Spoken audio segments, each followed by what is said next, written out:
Money has a way of revealing people's true nature. In my family's case, it took exactly $47 million to show me who my parents really were.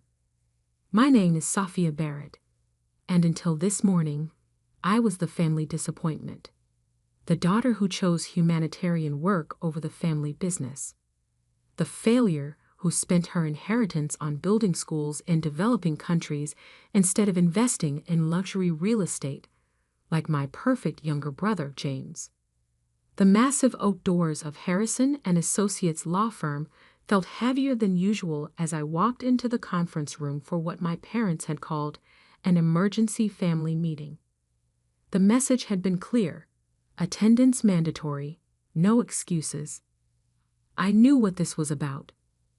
Grandpa Walter had passed away 3 weeks ago, leaving behind a business empire worth nearly $50 million. The Barrett Construction Company had been his life's work, built from nothing into one of the largest development firms on the East Coast. My parents, dressed in matching black, as if still in mourning, though I'd never seen them shed a real tear for Grandpa, sat at the head of the conference table.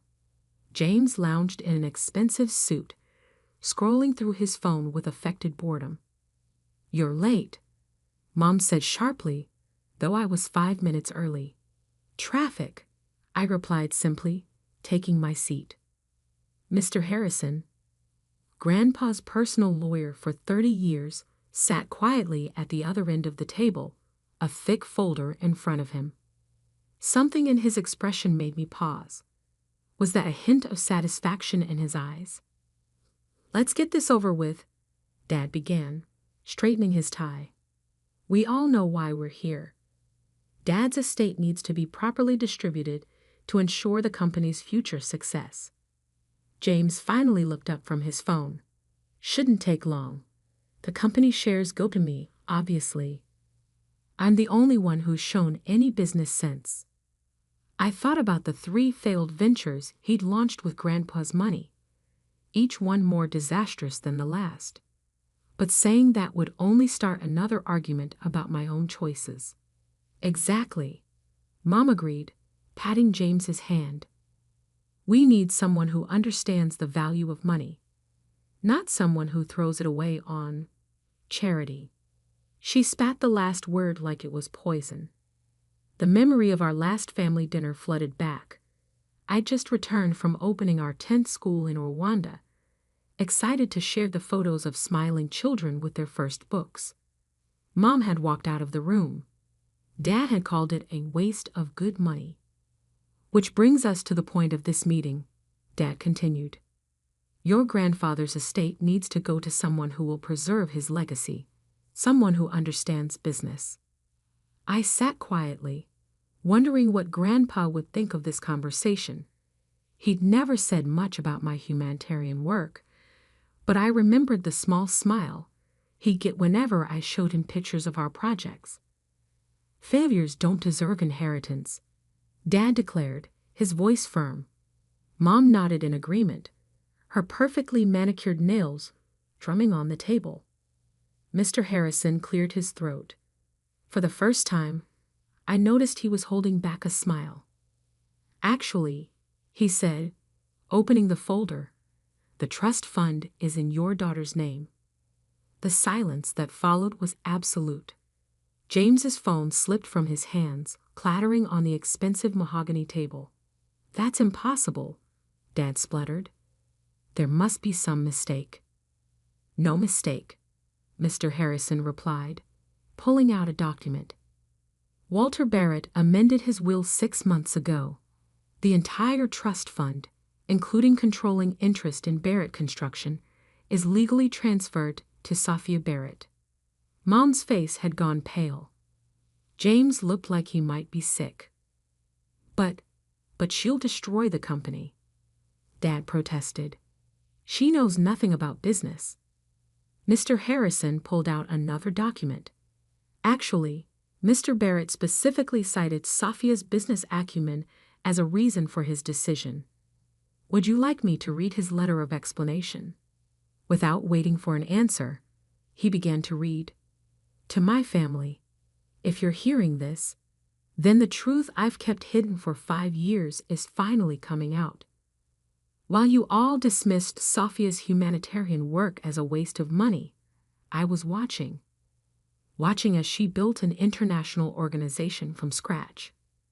Watching as she managed budgets, negotiated with governments, and created sustainable programs that will last generations. What you saw as charity, I saw as the most impressive business achievement in our family's history.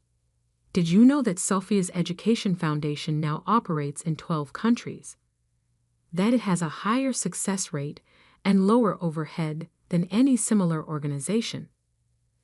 That she turned her initial inheritance of $2 million into a $30 million operation through strategic partnerships and brilliant management? No, you didn't know, because you were too busy counting James's real estate failures and calling them learning experiences to notice real success. So yes, I'm leaving everything to my granddaughter. Not because she needs it. She's already proved she can build something meaningful on her own.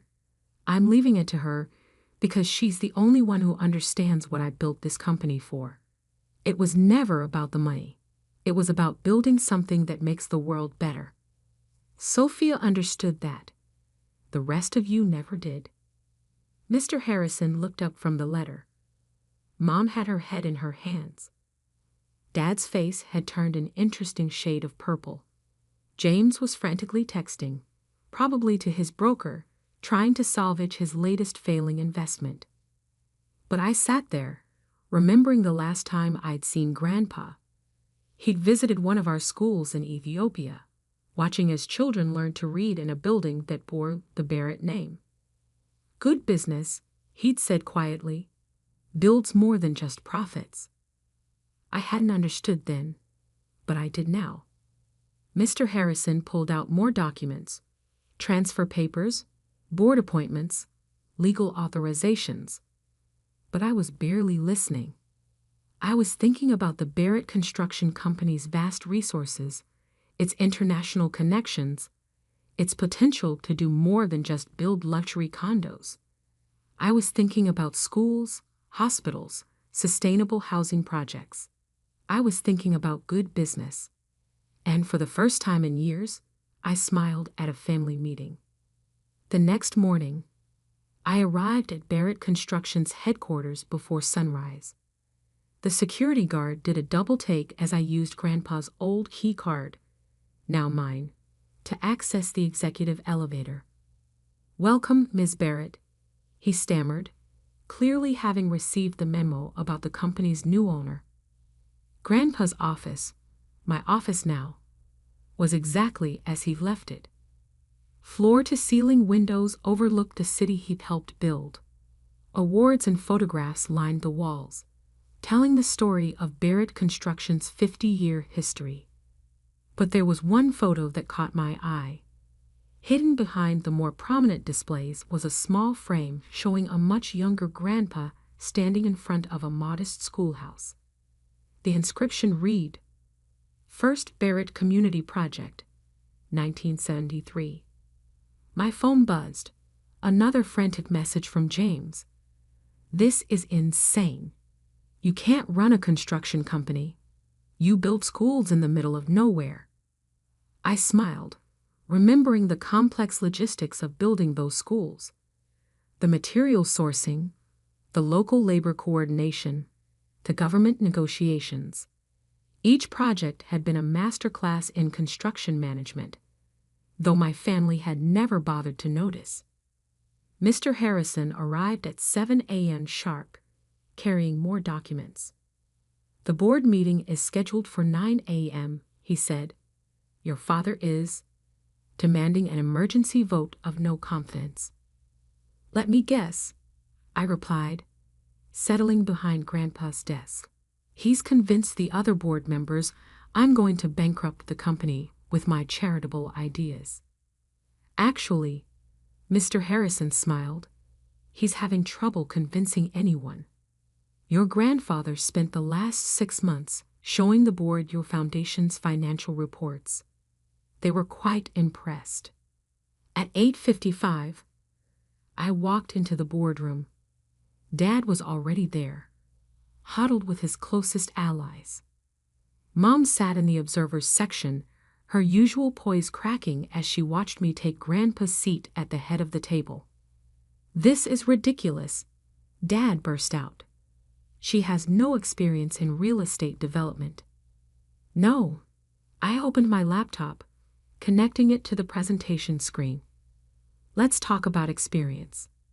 The first slide appeared, a map showing my foundation's projects across 3 continents.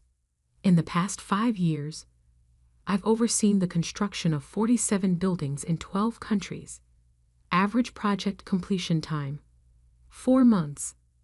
Average budget variance, under 2%. Success rate, 100%. The board members leaned forward, their expressions changing from skeptical to interested.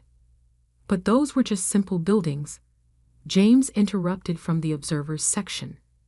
"Not luxury developments." I clicked to the next slide. "This is our technical training center in Kenya, built to international standards, incorporating solar power and advanced water recycling systems. Coming in 20% under budget through innovative material sourcing and local partnership programs." More slides followed. Complex construction projects, detailed financial reports, sustainability metrics that made our traditional developments look obsolete. "Barrett Construction has always been about more than just luxury condos," I continued. "At least, it was when Grandpa started it." I pulled up the photo I'd found in his office, the 1973 schoolhouse. Our company's first project wasn't a high-rise or a shopping mall. It was this, a building that changed lives. That's the legacy I plan to continue. The board sat silently, absorbing my words. Dad looked like he might explode. "But profits," he began, "will increase." I cut in. "Sustainable construction is a $400 billion market. Green building contracts have tripled in the last decade. While we've been building the same luxury condos, our competitors have been innovating." I pulled up one final slide, my 5-year plan for Barrett Construction. Traditional luxury projects balanced with sustainable development, international expansion through my foundation's established networks, government contracts for infrastructure projects. The numbers spoke for themselves. The projected revenue was double our current trajectory. "Your grandfather showed us some of this," one board member said quietly. He was quite proud. Mom stood up suddenly. "This is all very impressive, but you're forgetting something. The Barrett name means something in this city. We have a reputation to maintain." "Yes," I agreed. "A reputation for building things that last, for making a difference. Or have you forgotten what Grandpa always said about good business?" The room fell silent. Everyone in the company knew Walter Barrett's favorite saying, "Build for tomorrow, not just today." Mr. Harrison cleared his throat. "Shall we proceed with the vote?" Dad stood up, straightening his tie. "Before we vote, I have one last thing to say." He turned to face the board. "My daughter may have impressive charts and fancy international projects, but she lacks the one thing this company needs: loyalty to the Barrett way of doing things." I thought about the children in our schools, the communities transformed by our projects, the Barrett name becoming synonymous with positive change. "You're right, Dad," I said quietly. "I'm not loyal to your way of doing things. I'm loyal to Grandpa's original vision, to building things that matter." The vote wasn't even close. The board's support was unanimous, save for Dad's single opposing vote. As the meeting adjourned, I caught Mom wiping away what looked suspiciously like a real tear. James stood in the corner, finally seeing his sister clearly for the first time. But it was Dad's expression that struck me most, a mixture of anger, confusion, and something else. Something that looked almost like pride. Mr. Harrison gathered his papers, pausing at my chair. Your grandfather left one more thing for you. Said to give it to you after the board meeting. He handed me an envelope, old, yellowed, sealed with the Barrett Construction logo. Inside was a single photograph and a handwritten note. The photo showed Grandpa and me at one of my first school openings in Tanzania. He was looking not at the camera, but at me, his expression full of quiet pride. The note read, Dear Sophia, they called you a failure because they couldn't see what you were really building. But I saw it, and now everyone else will too. Love, Grandpa. I tucked the note into my jacket pocket, next to my heart, and turned to face my new company. It was time to start building. 1 year can change everything. I stood on the rooftop of our latest project, a mixed-use development in downtown Boston that combined luxury apartments with affordable housing and a community education center. Solar panels glinted in the morning sun, and the rooftop garden was beginning to bloom. The press is ready, my assistant Sarah announced, and your family just arrived. Today was Barrett Construction's 50th anniversary celebration, coinciding with the grand opening of what we dubbed the Barrett Legacy Project. It was also exactly 1 year since that fateful meeting where Grandpa's will had changed everything. The elevator opened, and my parents stepped out. Dad looked different, the proud swagger replaced by something more genuine. Mom's designer outfit was as perfect as ever, but her smile seemed real for once. Behind them came James, carrying his daughter Emma. My niece was wearing a Future Builder t-shirt from our new youth education program. Quite a view, Dad said quietly, looking out over the city. Your grandfather would have loved this. He was right. From up here, you could see 3 generations of Barrett buildings. The old office towers Grandpa had built, Dad's luxury condos, and now my vision of what construction could be: sustainable, inclusive, purposeful. The past year hadn't been easy. Dad had fought me at first, trying to undermine my authority with old business partners. Mom had made tearful appeals about preserving the family's reputation. James had threatened to sue, convinced I would destroy his inheritance. But then something unexpected happened. Results. Our first quarter under my leadership showed a 40% increase in profits, driven by government contracts for sustainable infrastructure projects. My international connections brought in partnerships that opened new markets. The Barrett name became associated with innovation, not just luxury. Ms. Barrett, Sarah appeared again. They're ready for the ceremony. I followed my family down to the plaza where hundreds of people had gathered. Employees, investors, community members, and a group of children from our education program, all here to celebrate what Barrett Construction had become. As I took the podium, I saw familiar faces in the crowd. The project manager who doubted me at first, but now led our sustainable building division. The local politicians who'd opposed our mixed-income housing plan until they saw the results. The international partners who'd helped us expand into green construction markets across 3 continents.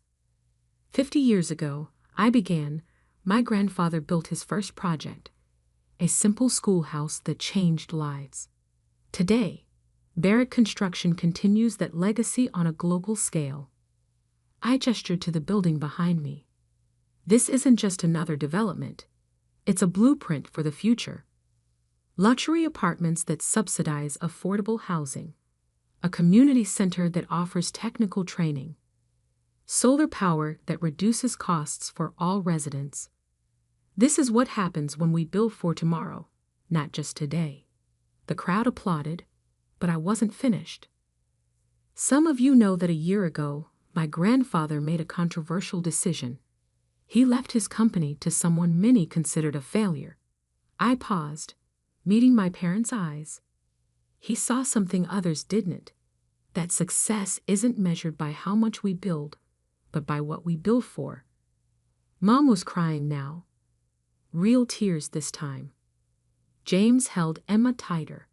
In the past year, Barrett Construction has built 23 sustainable developments, 15 community centers, and partnered on infrastructure projects in 8 countries. Our profits have doubled. Our workforce has tripled. But more importantly, we've returned to our roots, building things that matter. I revealed the plaque we'd be mounting in the lobby. The Walter Barrett Community Center, it read, with Grandpa's photo and his favorite quote, "Build for tomorrow, not just today." And now, I continued, I'd like to announce our next chapter. The screens behind me lit up with renderings of our newest initiative, the Barrett Foundation for Sustainable Development, a $1 billion commitment to green building technology, community-focused construction, and technical education programs. But I won't be leading this initiative alone, I said, watching my family's expressions. Because true legacy isn't about one person's vision, it's about bringing people together. I gestured to James. My brother will head our new technical education division, using his experience to help others learn from both success and failure. James straightened, surprise and gratitude in his eyes. Emma clapped excitedly. My father will lead our community relations team, bringing decades of local knowledge to our development projects. Dad's hands trembled slightly as he nodded. And my mother will direct our philanthropic partnerships, combining her social connections with true purpose. Mom's perfect makeup was streaked with tears, but her smile was radiant. Because that's what Grandpa really left us, I concluded. Not just a company or a fortune, but a challenge. To build something bigger than ourselves. To turn success into significance. To prove that good business and good works can go hand in hand. The applause was thunderous, but I barely heard it. I was watching my family. Really watching them. Dad's pride was no longer about status, but about impact. Mom's social circle was becoming a force for change. James was teaching Emma that true success means lifting others up. Later, as the celebration continued, I found myself back on the rooftop. The sun was setting, painting the city in shades of gold. In the garden, Emma was helping plant new seedlings, supervised by James. Your grandfather was right, Dad said, joining me at the railing. About everything. Even about me being a failure. I teased. He shook his head. You never were. We just failed to see what you were building. Mom appeared with coffee, not her usual expensive latte, but simple cups from the community center's training cafe. To think, she mused, all those years we worried about the Barrett legacy, and you were building it all along. I took out Grandpa's old photo, the one from my first school project. Now it hung in my office alongside pictures of our new developments. A reminder that every great achievement starts with a simple decision to build something that matters. You know what Grandpa told me once, I said, watching Emma learn about rooftop gardens from her father. He said success isn't inherited, it's built. One day, one project, one life at a time. The city stretched out before us, filled with buildings bearing our name. But now they stood for something more than luxury or profit. They stood for possibility, for community, for change. Sometimes the greatest revenge isn't in proving others wrong. It's in showing them a better way to be right.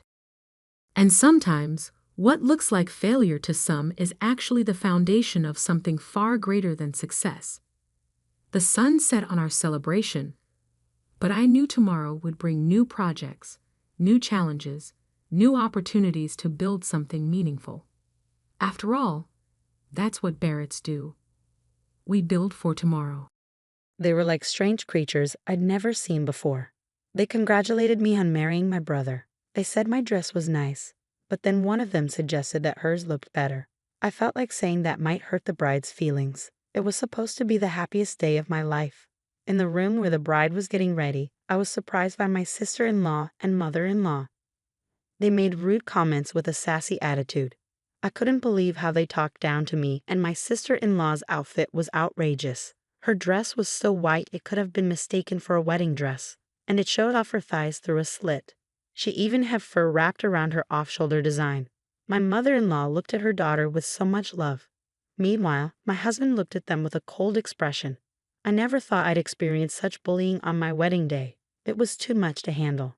Looking back, it's no wonder my sister-in-law's attempts at matchmaking never worked out, considering how she behaved even at someone else's wedding. My name is Anaya. I was born in a coastal town and grew up in a normal family. When I went to a state university, I stayed with my grandma, who lived nearby. Living with her, someone who always cared for me, was my dream. Her cozy old house blended Western and ethnic styles, giving it a nostalgic feel that I adored. Even after finding a job, I chose to stay there, enjoying moments on the balcony, chatting with Grandma, and snacking on seasonal fruit. When Grandma got sick, I took over caring for the house, hoping she'd recover, but sadly that wish never came true. As Grandma's health declined, she moved to a facility in our hometown. I want to look after Grandma, I insisted, but she smiled and told me, "You've done more than enough. I want you, Anaya, to find happiness." After Grandma passed away, I married Jesse, who had always been there for me. Now we live in a house filled with memories of Grandma, but our peaceful newlywed life is often disrupted by two troublesome women. How did someone like you, with such an ordinary face and slim figure, end up marrying my brother? One day, my mother-in-law asked me to make lunch for my sister-in-law, who had a meeting with the neighborhood association. Instead of thanks, my sister-in-law greeted me with sarcasm. I just wanted to leave, but if I did, they'd likely follow me home. Satisfied with her own conclusion, sister-in-law said, "Ask your brother." "Well, maybe you two are a good match since he's not that great either." Then she quickly ate the curry I made. I think she believes that eating slowly in front of men makes her more attractive. My sister-in-law might seem mischievous, but what's really scary is her lack of consideration for others. She looks down on everyone, including me and her own brother, without a second thought. It's really tiring. And dealing with her mother, who raised her, is even more challenging. Instead of simply disliking me, my mother-in-law seems more focused on boosting her daughter up by putting me down and giving me orders. That's why she always asks me to do things.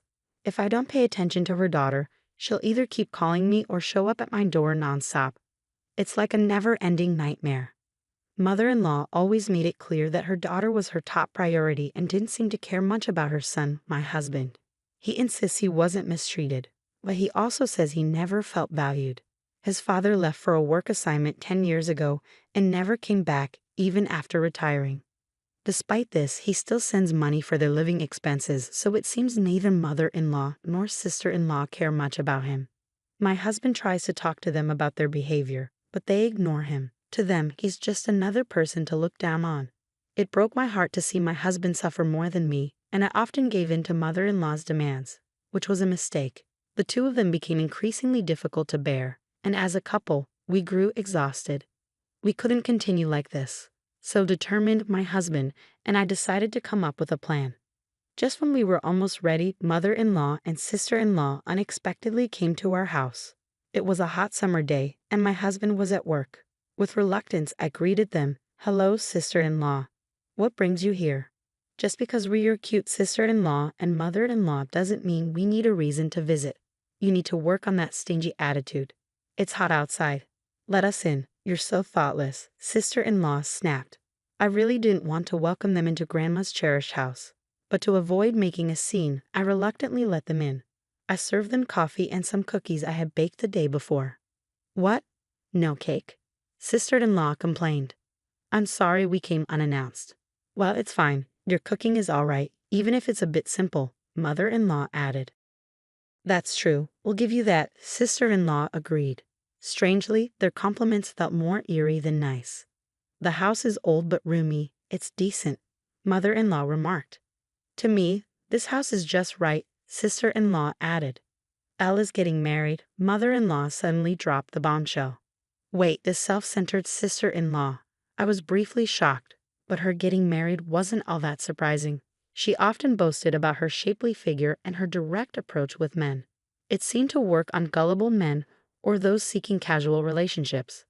So, is it with the guy you had an affair with? I remembered a man she had mentioned before. It wasn't an affair, we just met in the wrong order. It's true love, but no, not him, she brushed off. The one who recently approached you? I just noticed his intense gaze and made the first move, but no, not him either. I met him at a speed dating event. He's the son of a wealthy man, mother-in-law proudly announced. That's right, I'm having a shotgun wedding with a rich guy. Good for Elle, unlike your brother who married someone like you, she added, taking a jab at me. I'm already pregnant, she continued, driving her point home. The speed dating event was about 3 months ago. She probably charmed an unsuspecting man. I feel sorry for him and his family, mother-in-law commented. Did you end things with the other guys? I asked. Not yet. They all adore me so much, I can't bring myself to break it off. It's bound to happen eventually. Elle is just so charming. But what truly makes Elle happy is money, sister-in-law explained. I had a feeling, but I still wondered if the child was really fathered by that wealthy man. We want to use this house for a pre-wedding family gathering. Their hidden agenda became clear. I was so disgusted that I blurted out my response, absolutely not. They glared at me, and to avoid a confrontation, I quickly tried to smooth things over. I didn't want to make a scene, so I scrambled to find the right words. I think a groom's family would prefer to see their future daughter-in-law's actual home. But our place is a bit messy, and it's just a small apartment. Then tidy up and stop smoking indoors, sister-in-law snapped back. But won't it seem odd if they're invited to the bride's brother's place? I expressed my worry. You're not understanding. We'll just say this is Elle's family home. What if they find out the truth? As long as you and your husband keep quiet, it'll be fine. You're getting married, so pretending just for the introduction won't fix anything. Once we're married, he's mine, and besides, I'm pregnant, sister-in-law asserted. It's not that simple. You're so thoughtful to be concerned. But why not just make this house truly belong to mom and dad? Sister-in-law's absurd suggestions left me speechless. Oh, come on. What a terrible idea. This house belongs to my grandma. It's not just up to me, I objected. Don't you understand? Once you're married, everything belongs to the husband's family. It's a common rule, sister-in-law argued. Well, you better get used to it. What's yours is now ours. So next Sunday, we'll bring the fiance and his family over. And make sure to prepare a fancy and cute meal, of course. We'll pretend Elle made it and even change the curtains to match Elle's teeth, mother-in-law chimed in. We're relying on you, sister-in-law, they said before leaving, imposing their wishes and convenience on me. All that was left was my boiling anger and a stack of dirty dishes. I'm sorry, we won't let them use it, my husband said that night, his heart heavy after hearing the news. Of course not, but even if we say no, they'll just force their way in. Maybe we should accelerate our plan. I could handle their mistreatment of me, but I won't stand for them disrespecting Grandma's house. We'll make them pay for all the bullying, so be prepared, I declared. The next day, I made several calls. Despite the sudden change of plans, everyone was understanding. I was truly thankful. Once everything was arranged, I called mother-in-law. Mother-in-law, I want to make sure Elle's wedding is perfect. Can we have a bit more time? We're planning to renovate to make it just right for the couple, I proposed. Anaya, I misjudged you. You're truly kind-hearted. But we need to get going with the wedding preparations, so please hurry, she replied. I understand. We'll be ready in 3 weeks. Why don't you start searching for a wedding venue? I suggested. You're very considerate. It's almost surprising. But yes, we'll leave the introduction to you and focus on the wedding, she agreed. Was this our first pleasant conversation and perhaps our last? Those two won't suspect a thing, and they won't set foot in this house until the day of the wedding. Okay, we're going to be really busy starting today, my husband said. We had a very close deadline. We would work really hard without much rest. but it was all for our future. 3 weeks later, the day my mother-in-law had set for meeting us arrived. My husband and I were nervous, waiting for her phone call. I could almost imagine my mother-in-law's angry face as she called. At 10 o'clock a.m., my phone rang, showing my mother-in-law's name. I answered the call. "Anaya, what did you do?" My mother-in-law's voice sounded very upset. "I thought you'd like it. I made a perfect meal for you and Elle," I replied. "What did you do?" she asked again, her voice getting louder and more panicked. But her words were hard to understand. The place she brought her fiance's family to, pretending it was her home, wasn't Grandma's house anymore. I had prepared a new home and meal for them, but it seems they weren't happy about it. Mother-in-law's words were still hard to understand. She probably wanted me to explain everything to the other side. "I'll do that. I'm sorry if I made you upset. Can you put me on speaker so the groom's mother can hear?" I asked. The shouting stopped and a calm woman's voice came through. "Are you Aaron's mother? It seems there's been a mix-up." "Oh wait, not Aaron, sorry," she corrected herself. "So Aaron finally left his wife for Elle, or is it Ivan Phil?" I listed all the men my sister-in-law had been involved with. "Anaya, stop it." Mother-in-law screamed, louder than before. The call ended. They were probably in the middle of a big argument. That felt satisfying. Anaya, my husband, who had listened to the whole conversation, looked at me with apology in his eyes. "I'm sorry for making you do that. I should have handled it," he said, sounding regretful. "No, remember I said I wanted to get back at them one last time for Grandma's beloved house. Come on, I've explained this. Grandma wanted me to be happy. I love that house, but you're more important to me than it." My mother, Grandma's heir, had planned to demolish the house, turning it into vacant land. It was earthquake resistant, but keeping up an old house is hard. I had been insisting on living there because of my love for it, but after marrying my husband and dealing with my mother-in-law and sister-in-law, I changed my mind.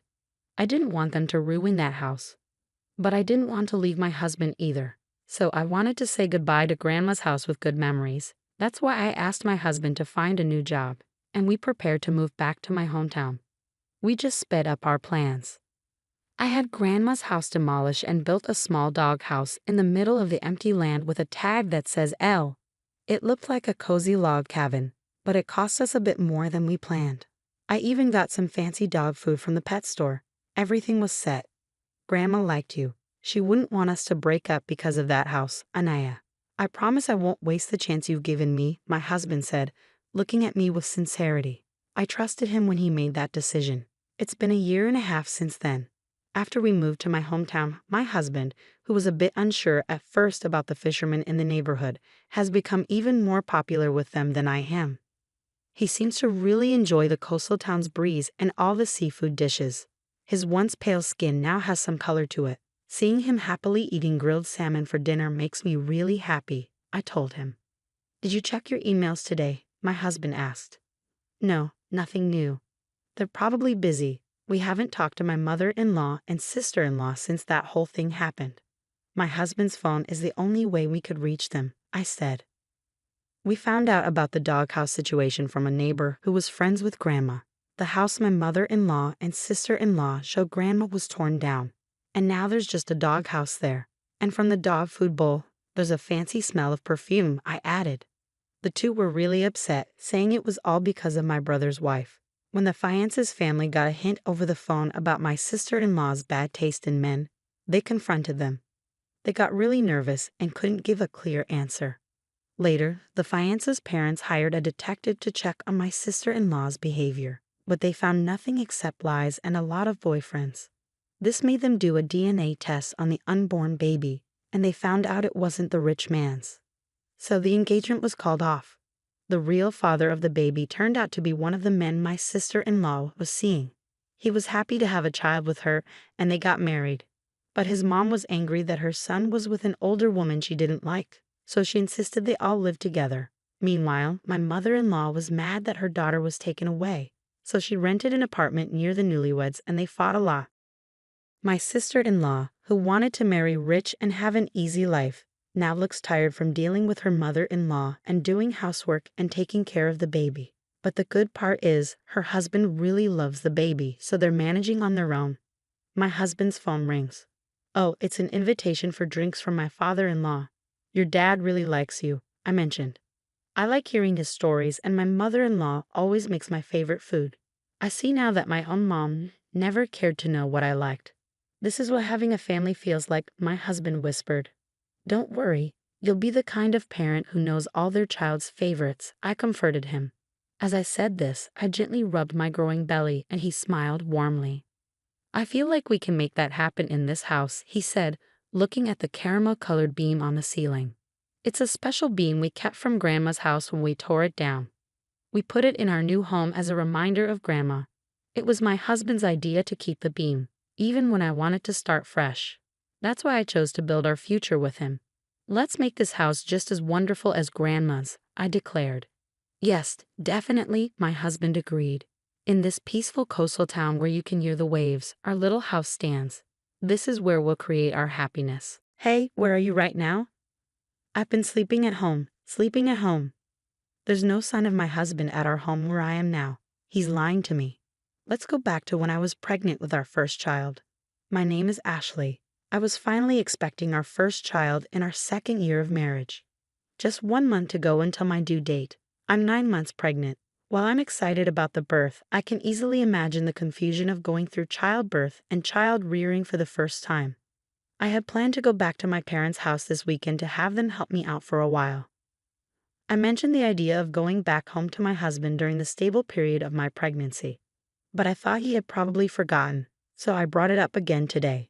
While I was relaxing and watching TV, my husband casually mentioned, "Heading back to your parents? Oh yeah, you mentioned that. If you're going, just go. I can handle things here just fine without you." I was shocked by his dismissive tone, but I didn't want to argue, so I decided not to argue back. Well, I'll be going back this weekend. Our baby is due next month, and I plan to stay there for a month or two after giving birth. So I'll probably be back in about 3 months. Please make sure the baby's room is clean and ready. Okay. I would have done it anyway. Oh, and I can't see you off this weekend because I have to work. Oh, all right. I had hoped he would at least come with me to the station, but that hope faded fast. I knew he was always busy with work, even on weekends. But I wish he would think about how hard it will be for me, heavily pregnant and with lots of luggage, to manage on the train. I understand he's busy, but I do feel lonely sometimes. I don't want our soon-to-be-born baby to feel lonely either. Plus, I'm worried about whether we can raise our child together like this. When did he become so distant? With these mixed feelings, I started packing. Since I still had time before going to my parents' house, I decided to send most of my luggage through a delivery service. I had already cleaned the house from top to bottom when I started my maternity leave early. They say pregnant women have a nesting instinct. I had set up a crib and prepared a space for the baby, excited to start our new life as a family of 3. When I returned after 2.5 months, I found that my husband was being really messy despite my efforts to clean up before leaving. Maybe I cleaned too early, but still he seemed to have forgotten how to live in a tidy home. He'd leave half-empty drink bottles lying around and ignore the cardboard boxes from his online shopping. I realized that I'd never seen him cook or clean since we got married. Even though I kept trying to tidy up, things only got messier, and I started worrying about the state of the house while I was away. But with the baby coming soon, I had to focus on preparing for childbirth. The weekend came quickly, and I went to my parents' home. Meanwhile, my husband didn't even see me off to work. While I relaxed at my parents' place, I stayed in touch with him through emails every day and called him about every 3 days. But gradually, he started ignoring my calls more often. When I managed to get through to him, I noticed he'd been avoiding my calls lately. I asked, "You've been hard to reach lately, are you busy?"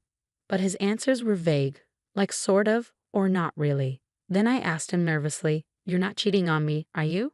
I've heard some men do that when their wives are pregnant. He sounded annoyed and denied it, saying, "No, why would I do that?" It's frustrating to be accused. Feeling uneasy, I quickly apologized. Having these worries while carrying our precious baby wasn't good for my mental health. I needed to trust my husband, I decided. A few weeks later, I started having labor pains. As I prepared to go to the hospital, I called my husband. I felt embarrassed to show how much pain I was in, but I really wanted him there when our baby was born. I thought surely he'd be touched by the birth of our child. "I'm in labor. It usually takes about half a day for the first baby to arrive, so if you leave now, you should make it in time. I really want you here when the baby is born. You can even cut the umbilical cord."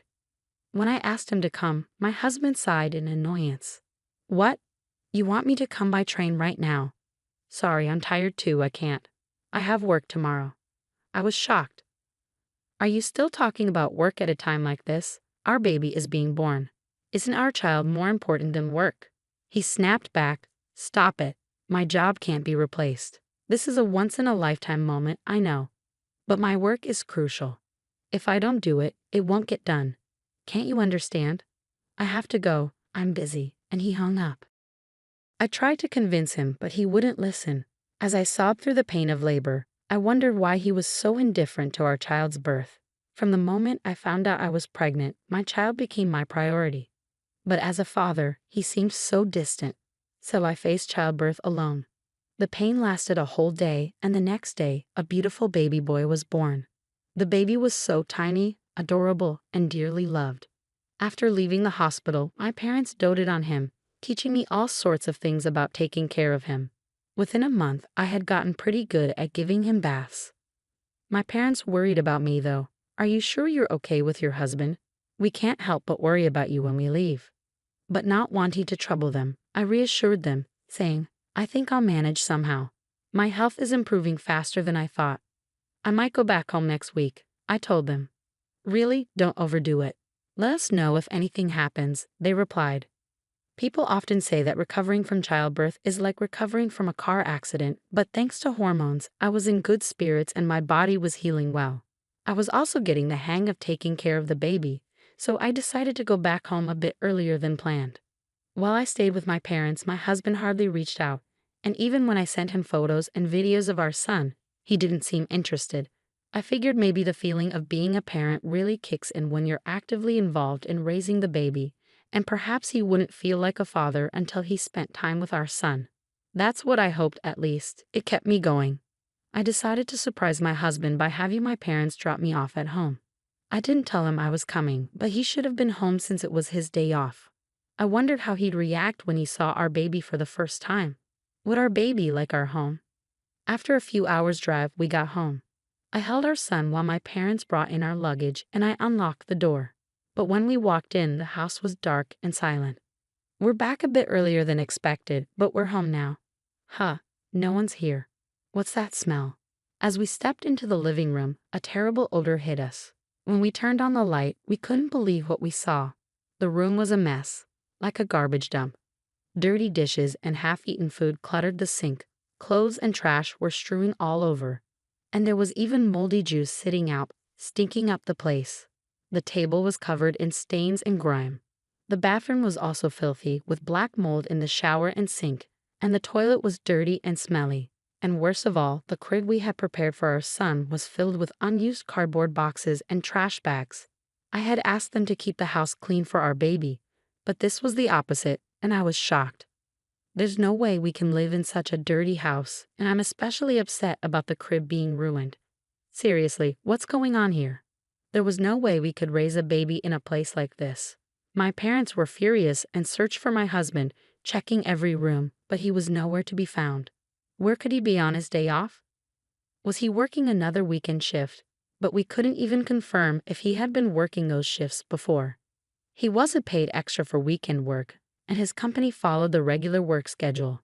I had been suspicious of his disappearing acts on weekends. "Let's try calling him," I suggested. Unable to bear being in the messy room any longer, I ushered my confused parents outside and dialed my husband's number. But he didn't pick up. Finally, after the third attempt, he answered. "Hey, where are you?" I asked. "I'm at home," he replied. "Why?" "Just at home," he repeated. We had searched the entire house, but there was no sign of my husband. Could he possibly be buried under all this trash? But we couldn't sense anyone there, and his voice didn't sound like he had just woken up. Then I heard a woman's voice on the phone. I couldn't make out what she was saying, but it was definitely a woman's voice. That's when it hit me. He's cheating on me. I can't believe he'd do this while neglecting our child. The house was a disaster while we were away, and he was cheating on me. I was furious. A father like him isn't needed for our son. I'm done with a husband like this. If he prefers the other woman, then he can have her. How can you live in such a filthy and foul-smelling house? Oh, I understand. Maybe a burglar broke in. I need to call the police. What? But you're at your parents' house, right? What are you saying? Suddenly, my anger boiled over at my husband's evasiveness, and I raised my voice. You're the one lying about being at home, aren't you? Stop pretending. It's completely unacceptable to let the crib turn into a mess. I'm not returning to this house. We're getting a divorce. I ended the call abruptly and quickly reported to the police about the supposed burglary, intending to confront my husband. I instructed my parents and son to head back to my parents' house and waited for my husband in front of our home. The police arrived before my husband did. I welcomed them into the house as if they were guests, and soon after, I spotted my husband approaching, accompanied by another woman. As my husband came closer, his expression seemed to say, "This is bad." I confronted him, saying, "Hey, you weren't supposed to be back until next month." "But who is she?" The woman next to him glared at me, her arms crossed. "And who are you, for that matter?" she retorted. Despite encountering his mistress, I strangely felt calm. I decided to question the woman. It turned out my husband had been meeting her without revealing he was married. I was so disgusted with him that I didn't know how to react anymore. "Hey, at least let me explain," my husband pleaded, trying to grab my shoulder, but I slapped his hand away, not wanting him to touch me. "Don't touch me. It's disgusting. The police are checking the room right now. I hope you're embarrassed having them see the mess you've made. I'm leaving now. You can explain to the police. Goodbye." Leaving them stunned, I went back to my parents' house, ignoring the numerous calls from my husband. That night, I finally decided to respond. It seemed he had explained the situation to the police, and he returned home looking troubled. It must have been embarrassing for him to see the police struggling in the messy room, but he brought it upon himself. After being rejected by the woman he had been deceiving, all that was left for him was shame and a wrecked house. "Please, I'm sorry. Come back. I've been looking forward to seeing our son," he pleaded. If he truly felt sorry, he should have come to my parents' house at least. Thinking he could apologize over the phone, and everything would be fine shows what kind of person he is. I can't imagine a future with him. Even though you never showed any interest before, you suddenly care? You weren't even there when I gave birth, despite me asking you to come several times, I pointed out. "Well, I thought you knew that I would. I'll clean up the room. I can't do household chores without you. I need you," he pleaded. I could imagine my husband growing more desperate and flustered on the other end of the line as I continued to reject him. "No matter how much you beg, it's not happening. You should have stuck with that woman. If you can't handle housework, have her do it for you," I responded firmly. "But that was just a fling. It was a momentary lapse. You're the only one for me, Ashley," he insisted.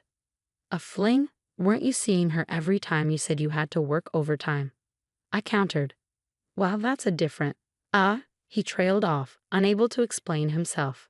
I pressed my husband, who was mumbling incoherently, and he confessed that he had been cheating on me with multiple women from his high school that he had reconnected with at a friend's wedding party. He's a scumbag either way. There's no point in talking, I thought to myself as I listened to him desperately apologizing, his voice close to tears. "I can't believe it. You disgust me. Were you planning to touch our son with those hands?" "Unthinkable," I said, feeling a chill run down my spine. I won't do it again. I'll come to pick you up right now. I want to see you and our son. I'll prove my sincerity. Let's go home together," he pleaded. I couldn't believe what I was hearing from his defiant voice. What was he thinking at this point? "I can't trust you. There's nothing more to talk about. I'll raise our son on my own," I declared firmly. "Ashley, please forgive," he began, but I hung up before I could hear the rest of his words. The sound of the call ending echoed emptily in my ear, and that marked the end of our short marital life.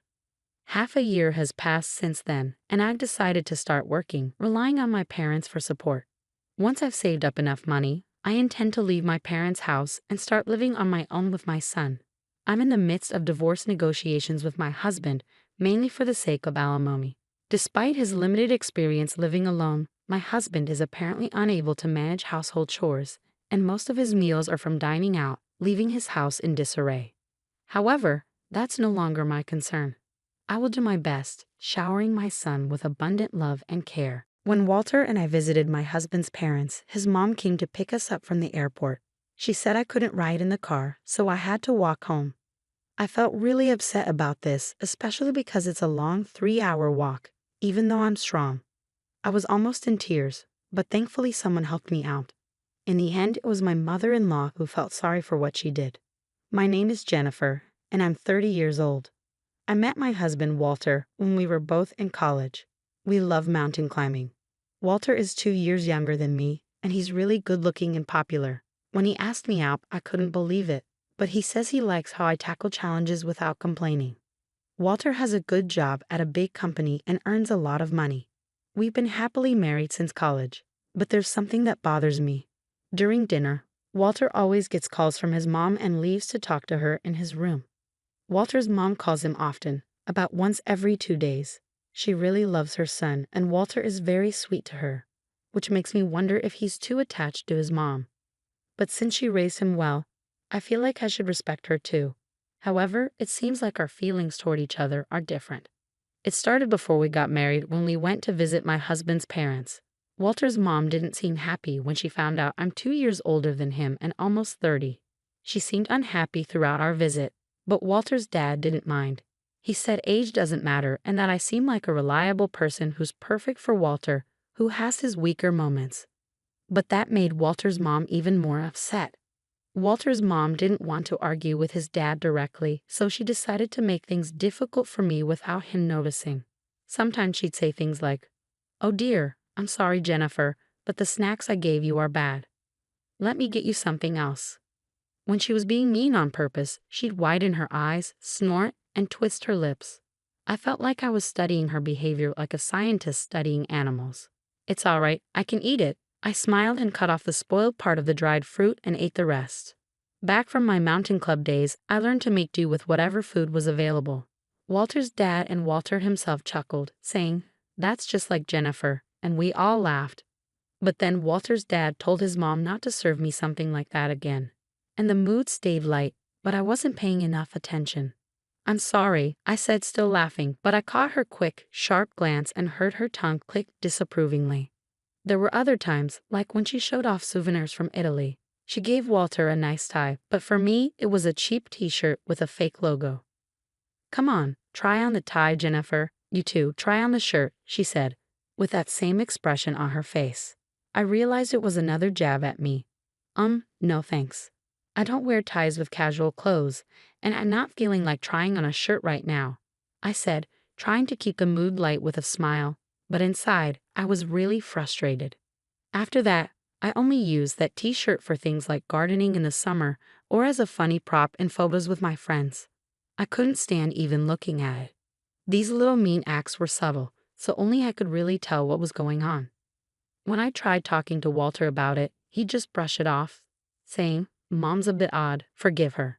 But the constant negativity was wearing me down. We live about an hour's drive from my in-laws, so it was always hanging over us that we could visit them whenever. That thought made me feel down. Then, out of the blue, Walter told me, "Jennifer, I've got some sudden news. I'm being transferred. It starts next month, so get ready." Walter was being moved for work. He said sorry, but secretly I felt relieved. It gave us a reason to keep our distance from my in-laws. "Okay, don't worry. I'll handle the preparations. I'll even ask my family for help."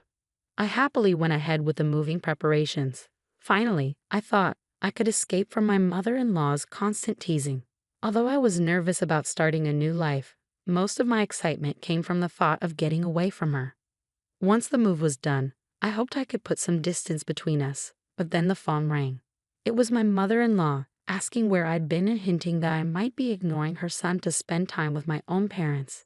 I wanted to let out a big sigh, but I stayed calm and explained that I was just busy at the store and wanted to make sure Walter had good meals in our new home.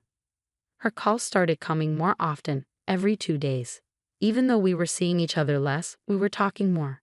But most of the time, it was just her making little digs at me. She'd say things like, "My son is sensitive." I wonder if someone as tough as Jennifer can understand him.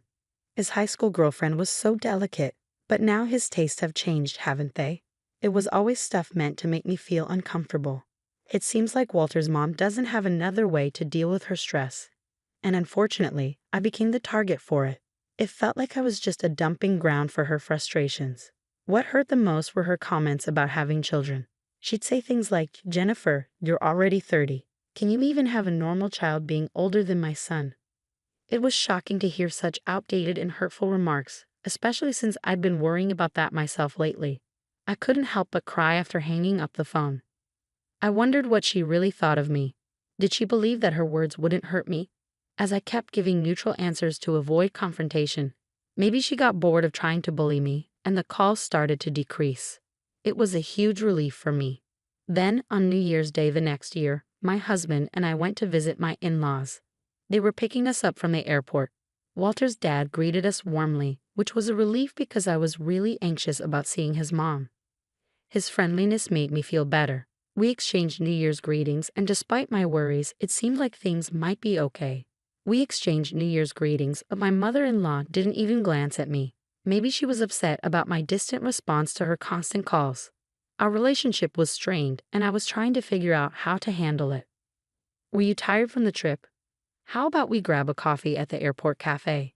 Walter's dad suggested, oblivious to the tension between his wife and me. "Sounds good. Isn't there a cafe on the second floor?" Walter replied cheerfully, and we made our way to a cafe inside the airport. "Should I drive us home?" Walter offered. "No, I'm still comfortable driving," his mother replied curtly. While the men chatted away, my mother-in-law and I sat in silence. "Excuse me, I need to use the restroom," I said after placing my order, and I stood up from the table. "Oh, I think I'll go too," my mother-in-law said, getting up to follow me. I had a sinking feeling about this. As we approached the entrance to the women's restroom, my mother-in-law, walking behind me, suddenly said, "Since you can't ride in the car, why don't you just walk back?" Confused by her words, I turned to look at her, and there it was again, that same expression on her face. "We're going back as a family of 3. You're a stranger here, aren't you?" I couldn't believe what I was hearing. Walk back from here to my in-laws' house? How far was that? And to call her son's wife a stranger. I stood there, frozen in shock, as my mother-in-law kept hurling words at me. "I've been kind enough to call you often, but you always respond so coldly. Living near your parents' house has made you arrogant. I don't even want to think of you as my daughter-in-law. You're just a stranger, a complete stranger." Her voice was getting louder. I was stunned, but I didn't want to make a scene in public, so I replied quietly, "Yes, I understand." Feeling too embarrassed to go back to where Walter and his dad were, I headed towards the airport exit, feeling heavy-hearted. Even though she told me to walk back, this was an airport, surely there were taxis or buses. I could take one as far as possible and then walk the rest of the way. But more than that, I was worried about how I would face my in-laws after this incident and how I would spend the next few days with them. For now, I searched for transportation to my in-laws' house on my phone. There was a bus leaving in just 10 minutes, but it wouldn't take me directly there. From where it dropped me off, I'd have to walk. It might take about 3 hours in total. 3 hours. I could manage that with my legs trained from mountain climbing. But there's a big difference between walking for fun and being forced to walk because of harassment. Tears filled my eyes. Was it really my fault? Maybe if I had been nicer on the phone, even after hearing those hurtful things, none of this would have happened. Lost in these thoughts as I walked, I suddenly felt a tap on my shoulder from behind. "Jennifer, why are you walking here?" It was Walter's dad. "Didn't my wife say something to you at the restroom?" "I was on my way there too, and I saw you and my wife talking, and then you started to leave, so I followed you." Looking at his kind face, the tears I'd been holding back finally spilled over, running down my cheeks. "Jennifer, what's going on?" he asked with concern. I made up my mind to tell Walter's dad the truth. So I shared with him exactly what his wife had said, and he became angrier than I'd ever seen him. Oh my, did she really say that to my son's wife? Then, to my surprise, he said something unexpected.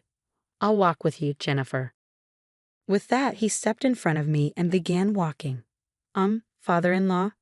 Don't worry. I used to enjoy mountain climbing, and I went on many trips with Walter when he was little. A 3-hour walk one way is nothing. Sure enough, Walter's dad walked with a steady stride, not at all like someone in their 60s. "Come on, let's go." We didn't tell Walter we were leaving. Is that okay? I suddenly remembered that I hadn't informed Walter about our departure. Walter will be all right. She'll probably convince him to wait. I'll give him a call.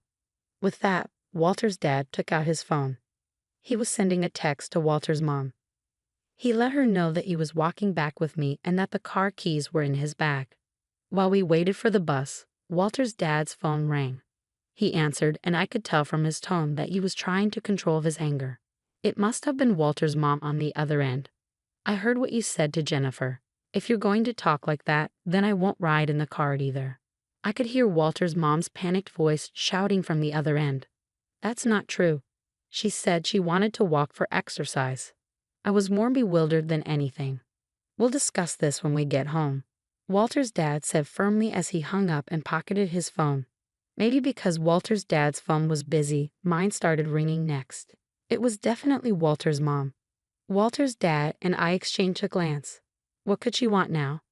To tell us to get in the car? I definitely wasn't going to pick up, so I decided to ignore it too. Father-in-law and I quietly boarded the bus and continued our walk after getting off. This way is a shortcut. There's a slope here for a while. But let's do our best, he said, occasionally offering advice as we walked. It almost felt like we were climbing a mountain together. But I hadn't planned on walking so much today, and I was just wearing regular boots. Father-in-law had on leather shoes. This is going to be tough on our feet, I thought to myself, but I only asked once. Father-in-law, are your feet okay? Won't walking for a long time in those shoes hurt them? He glanced at my feet and squinted. Looks like we're in the same boat. It's unbelievable that she would make a woman walk so far in those shoes. We both thought about calling a taxi, but neither of us said anything, wanting to defy Walter's mom. But Jennifer, you're strong. You're walking such a long distance without complaining. I bet that's what attracted Walter to you, he said, making me feel a little better. After a long walk, we kept going, stopping at a grocery store to buy drinks from vending machines to stay hydrated. About 3 hours later, as the sun started to set, we finally reached my in-laws' house. Their car was parked out front. Mother-in-law and Walter must be inside. We're back, Father-in-law announced as he opened the front door and Walter rushed over. Jennifer, I was so worried. What happened? Why did you suddenly decide to walk back for exercise? Did Mom say something? No, that's not it. Mom told Jennifer to walk back, Father-in-law explained, looking understandably exhausted as he took a seat near the entrance. Mother-in-law, who had just come out of the living room, looked shocked and pale. No, that's not true. It's not what happened. It seems there's been a misunderstanding. What misunderstanding? I couldn't stay silent any longer. You said, since you can't ride in the car, why don't you walk back? Didn't you? I stated plainly. I despise lying, and this situation reminded me of my mountain climbing club days. A 3-hour walk one way was good exercise. Walter glanced at his mother. He knows I'm not the type to lie, I added. The eyes of Walter, his father, and I were all fixed on mother-in-law. What, you believe this woman over me? You're choosing her over your family? She's just a stranger, isn't she? Mother-in-law screamed. So I wasn't allowed in the car because I'm a stranger, I said quietly. Mom, I can't believe you would say something like that. Jennifer is an important part of my family. I wanted you to feel the same way, Walter said, his fist clenched, his hand trembling with anger. If you're going to treat Jennifer like this, I'm done with you, Mom. I won't answer your calls anymore. Don't contact Jennifer either, Walter declared, taking my hand firmly. Let's go. Walter, wait, but Walter slammed the door shut, and without a backward glance, he took my hand and we started walking. A year later. Hey Jennifer, Walter, come check out this view. It's amazing up here.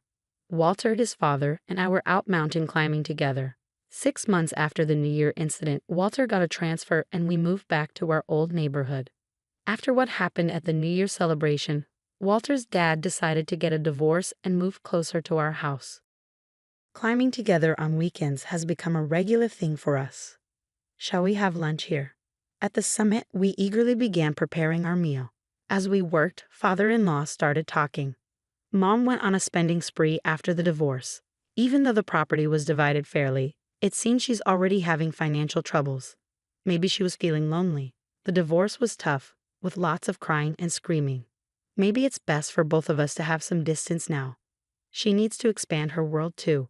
Otherwise, she's the type to take out her stress on those close to her. I listened quietly to their conversation. I'll focus on my own world so I don't have to unload my stress onto others. Looking out at the view from the mountain with my dear family, I made that promise to myself.